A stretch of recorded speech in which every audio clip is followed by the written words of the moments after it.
Hey Sagittarians, how y'all doing? Welcome. We're going to be doing your February general reading here. So let's talk about your meditation. It was short and sweet, and I was a bit moved by it even. And I saw this image of this Ferris wheel at, like a carnival. It was nighttime.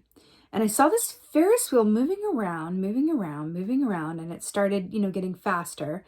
And then I saw the Aquarian Collective sort of rise above this Ferris wheel. I saw that it was in a seat, and the Aquarian Collective, like Sagittarian Collective, interesting. We're in the age of Aquarius though. The Sagittarius Collective kind of popped out of the seat and was hovering at the very top of the Ferris wheel. And I saw the image of Buddha and the image of a lotus flower coming up. It was very interesting. So the Sagittarian Collective felt like it was sort of floating on top of this Ferris wheel, which felt like everybody else, the rest of the collective experience for February. In a place of and the legs were crossed, and it was in the Buddha position. I saw the lotus flower, and it felt like this very particular message around being a pillar of peace and calm amidst a lot of movement and what feels like circular energy for this month. I do feel like I do feel Aquarian energy coming through with this. You might want to watch that reading as well, because I feel like the two are holding hands. The energy I'm feeling here, and then the Aquarian energy as well.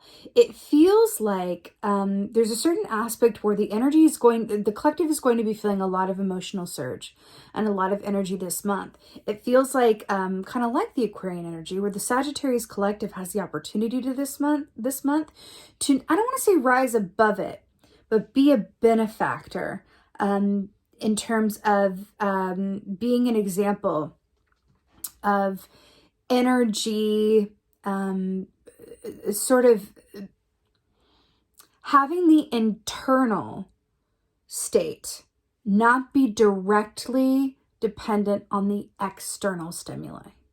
Meaning, the world could be, going at a chaotic rate, but internally, Sagittarians have the ability and the access this month to feel like a still lake. Everything else might be a rushing river, right? Not Russian, but like rushing. But internally, it's like a calm lake. So to have the internal state not dependent on the external given circumstances, it's very Buddha energy, and I'm absolutely here for it. So let's see what y'all's animal energy is for this month. It's really interesting too. Also, when I think about lotus flowers, they're beautiful at the top, but underneath they come from the muck and the dirt and the excrement. So I feel like there's a certain sense of access to calm and poise that allows you to be kind of like a port in the storm for a lot of people. But there's a certain, I feel like Sagittarius energy is very similar to Aquarian energy, if I'm honest. I feel like you guys are going to be feeling that things are really turning. We are in the age of Aquarius. It's Mercury in retrograde. It's Venus in retrograde. A lot is going on. And I feel like the Sagittarian adventurous spirit is going to be activated by this and is able to feel excitement from this and observe from a higher perspective the divine order of the seeming chaos and emotional surge that's going to be going on this month for the collective. And that feels really good. So let's see what y'all's animal energy is for February.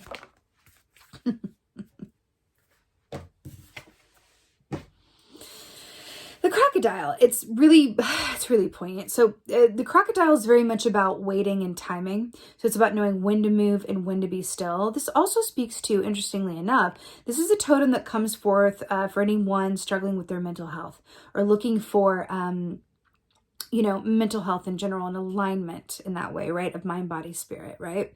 So it's really interesting because it holds within it that eyes dragon energy as well, which speaks of shadow work, seeing oneself and others clearly, high discernment, almost a magical level of intuition and clarity. So it's interesting with this crocodile when we're talking about this stillness above, right? And then like the lily being on top of the water. It's really lotus, right? Being on top of the water. It's fascinating because the crocodile here, there's an aspect of you only see the crocodile for the most part, right? I grew up around a lot of crocodiles. So you only really see them when they are basically on you. When they are ready to be seen. So I feel like there's what's coming through with this is there's a certain level of discernment that you guys are showing this month around what to share, what to hold in, how to be there for other people having a deeply emotional experience or experiencing a lot of change in their circumstances from a place of I can be there for you, but on the inside, and like hold space for what you're going through. But on the inside, I'm feeling really calm and collected because I can feel that there is a lot of good, exciting change coming that is going to balance out a lot of what has been imbalanced previously on a collective scale. So it's like this it's like that sage energy of like that, the Yoda who has a lot of answers, but knows that true wisdom is knowing what to share and what not to share because timing is so important. Fascinating. And I just saw 555 on the timer, which is the number of change. Really interesting, Sagittarius. And again, I'm going to say it again. I feel like this is holding hands with Aquarius this month. But definitely check out that reading. So we had the King of Swords here, which is really, again, up on like a higher plane, like looking. So it's really interesting here because the King of Swords is very much about observation and knowing when to speak and when not to speak. So that, because remember, the swords were the realm of communication, what we do and don't say, our mind palace here, our discernment. So this is really fascinating. And what's also really great about this, the fact that this is depicted by an eagle, right? Eagles are about a direct line with spirit. They equate to like a wheel of fortune energy, and it's tying back to that, the carnival, the Ferris wheel that I saw earlier. There's going to be a lot moving, a lot happening this month and going forward. And I feel like the Sagittarius collective is just at a high level of objectivity and discernment that just feels incredibly magical, very potent, and really pleasurable. Do you understand like how empowering this feels to be able, as you guys as Sagittarius, right? To be able to observe and see things really clearly, but at the same time hold space for those who aren't in the same place as you, without feeling the need to show them what they're not seeing. It's really just about holding space, right? But again, your internal state is not affected by your external given circumstances, and that is like the Buddah energy is incredibly strong. I love it. Let's see what else is going on.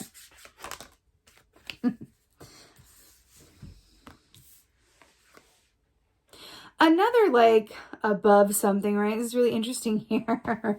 It's like a high point, a place of like perspective. So 3 of Wands is really brilliant. So this is very much about, if we think about, let's just talk about the 2 of Wands briefly. The 2 of Wands is having courage to embark on a new adventure. It's attention to detail and planning and kind of like taking those steps towards, what you desire.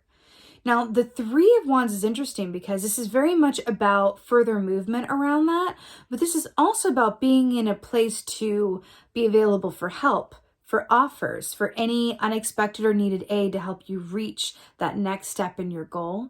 So it's really, really interesting here that we have the 2 wands here and then we have this wand here. It really feels like there's this aspect of you that is able to just kind of like wait this time out from a place of like high point observation and know that you can embody within you this sort of accumulative, happy anticipation energy, right? What I'm getting from this is it feels like there's something in your energy this month that feels like it's a beacon. Again, back to that Aquarian reading, a beacon for those around you to come to for help, for advice, for aid, right? Because you're going to be embodying a kind of energy that many in the collective don't feel they have access to this month.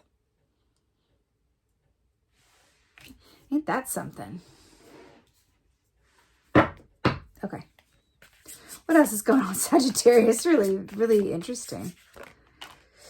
Yeah. So we have the 7 of Pentacles here. Now, I want to point something out. Do you see, I think they're caribou. Or are they reindeer? I'm not sure. Anyway, you see these 2, let's call them caribou, fighting it out back here? And then we have the younger one here, kind of looking up in the 7 of Pentacles. Traditionally speaking, 7 of Pentacles is about patience, waiting, maybe even some dissatisfaction around the timing of something, but kind of trusting on a positive note. The seeds that you've sown will bear fruit, right? But to focus on these pentacles here, while these two are fighting it out in the background, we have this reoccurring theme of being separate from the stimuli around you, of embodying a certain energy that is markedly different from that of the collective.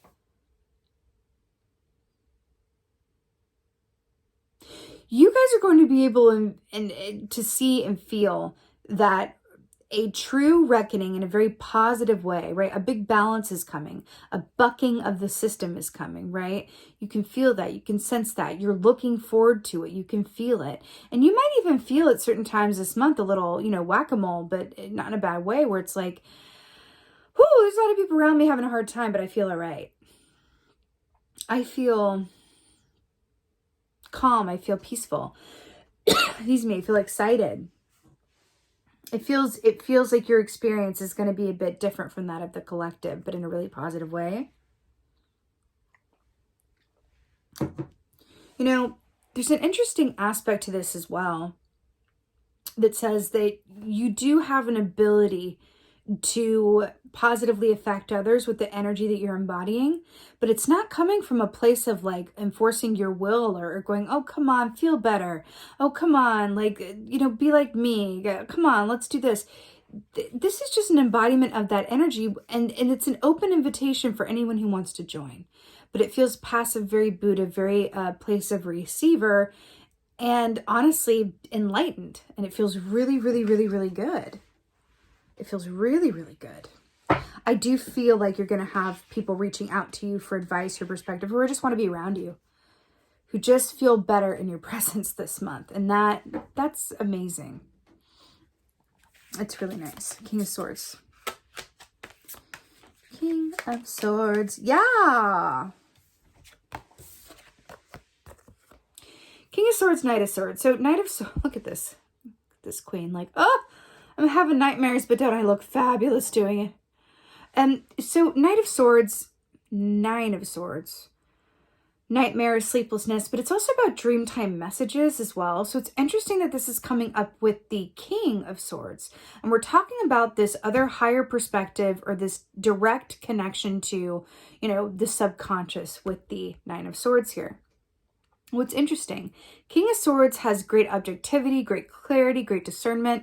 And the Nine of Swords is our subconscious trying to speak to us, right? But they're being on the shadow side of Nine of Swords. It's so much anxiety that the truth can't come through because we're worried about the past, or we're focused on the future, or stuck in the past, right?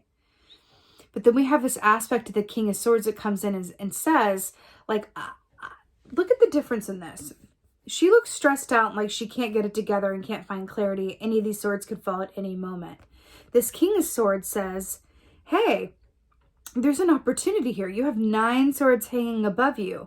You can actually carefully climb up these swords and sit on top and find clarity within the anxiety, within the overstimulation, right? I feel like that's what you guys are doing this month.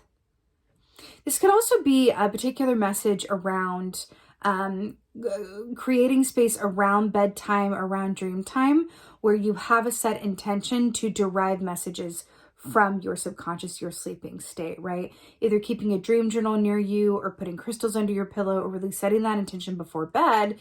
It is an actual thing called Dreamwork. You can set intention before bed that says, I set an intention to receive clarity around ABC, XYZ. Tonight in my dreams. And then when you wake up, just write down whatever comes or how you feel. It doesn't actually matter if you remember your dreams or not. Your subconscious does. And so ideas may come to you like later in the day, or even the next day or next few days.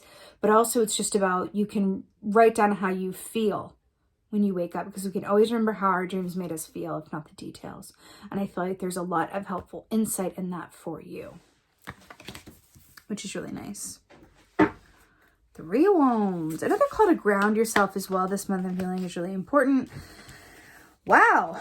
10 of Swords with the 3 of Wands. Fascinating. So what's brilliant about this is that we have a lot of interesting bird energy happening here. So we have the owl here, right? Which speaks of seeing just as well in the nighttime as it does during the day, inner and outer clarity, back to that crocodile / dragon energy, right?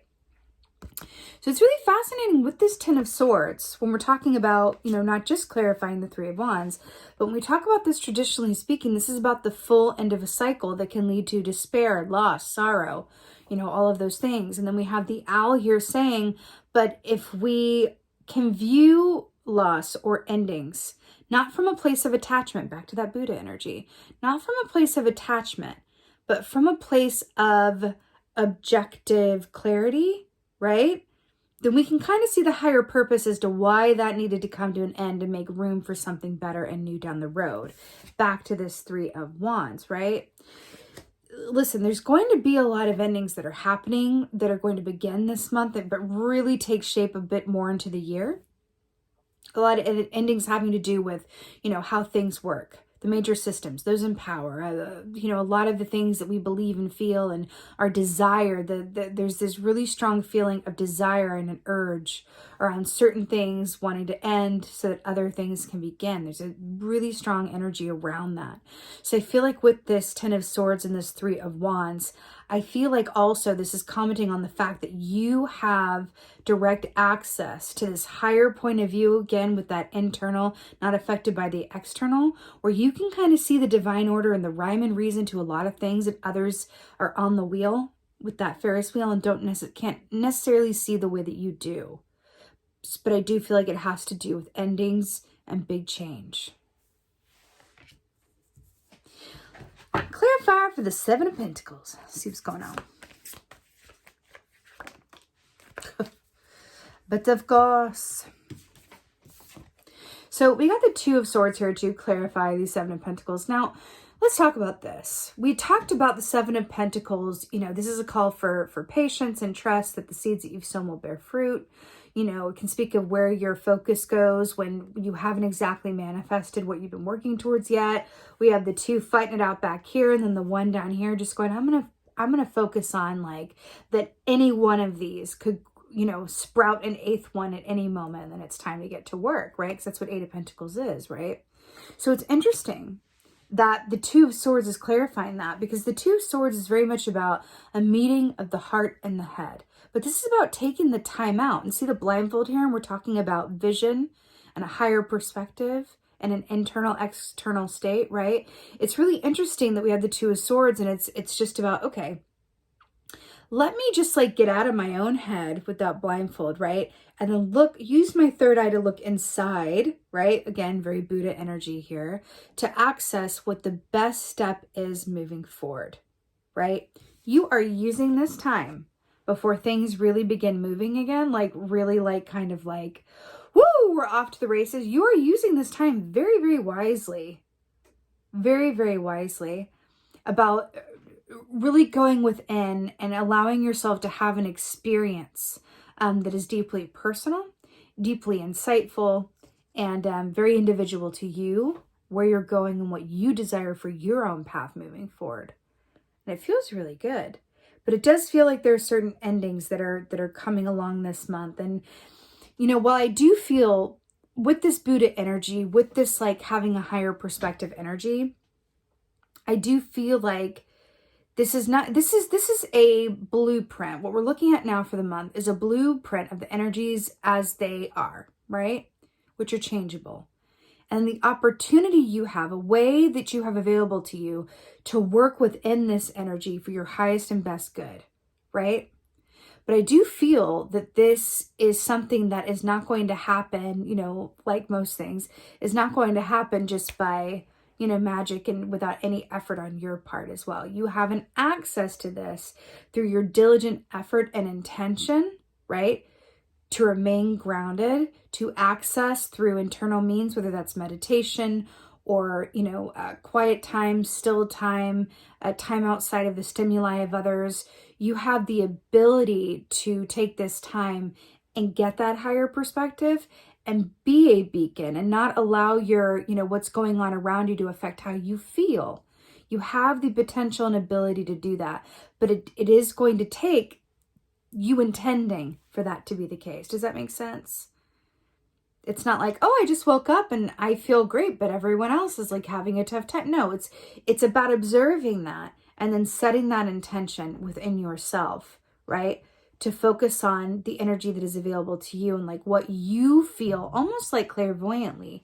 You're able to feel what is coming and why the endings are necessary this month, why the change is necessary this month, because you can see, you can feel that something is coming up as a result that is very desired. So it feels like you have the ability to be the observer this month while those around you are being the experiencers. You're the observer, others are the experiencers. And we all have our turn being the experiencer while others around us are observers. But that is the role that you have the potential to play with and for yourself, but also for the people around you this month, okay? I gotta tell you, I'm an air sign myself. I would pretty much always prefer to be the observer. So I would say definitely enjoy. If you choose to work with the energy as it is this month, definitely enjoy that because it's something that is not always the case. Let's get an oracle. Oh my Lord. Eagle King, we got Eagle here again. Back to the King of Swords here. So this says the big picture, angelic help. The big picture, angelic help. The Eagle here. The Eagle King is a really auspicious oracle to get because it speaks of having a direct line to spirit and to the divine in order to help you gain clarity, wisdom, and inspiration. So this is always really auspicious whenever this comes up, and it's really brilliant. Remember, it said direct line to spirit, that being able to see the bigger picture, right? Remember, this says big picture when we're talking about, being on top of the Ferris wheel, hovering above it, Buddha, being able to see very, very clearly, to not have the emotions dictate the internal state. This oracle is also about, you can actively ask for help from your guides, spirit angels, the universe, your ancestors, right? Whoever that is for you.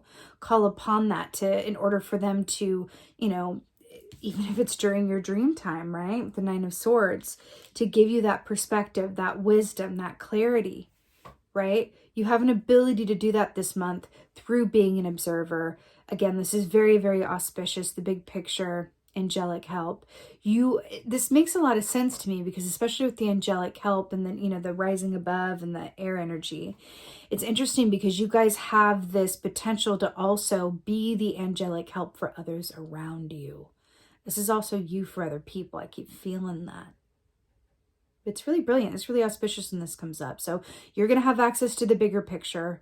You're going to have access to a source of rhyme and reason and a perspective that others around you don't, and they can benefit from your help around that, and you can benefit from having a balanced emotional state and clear perspective this month, which is brilliant during Mercury in retrograde and Venus in retrograde as well, which is brilliant. I'm getting a special note, especially if you guys have had tricky Mercury in retrogrades before, or, Venus in retrograde, whatever that is for you. I'm hearing that this one can be very different. This can be a powerful cycle for you in a different way, in a really, in a much more positive, informed, spiritual way, which is brilliant. So, wow, Sagittarius, whoa, work it out. I am wishing you guys a most blessed February. With that being said, quick announcement. I announced this last month as well, but I have a new Facebook group that I really love. I would love for you guys to join it. It's a private group, and it's basically a, safe, uplifting place for like-minded people to get together and ask questions, share stories, talk about the energy that's going on. What are you feeling? What do you think? What do you think about this dream? Hey, let's talk about this, that, paddywhack, whatever it is. I feel like this group is a wonderful way for me to connect with you guys personally as well. So it's been really great. I would love to see you guys over there. That link is in the description box below. And with that being said, just thank you guys so much for being here. And as always, and most of all, thank you for being you. And be well. Until next time.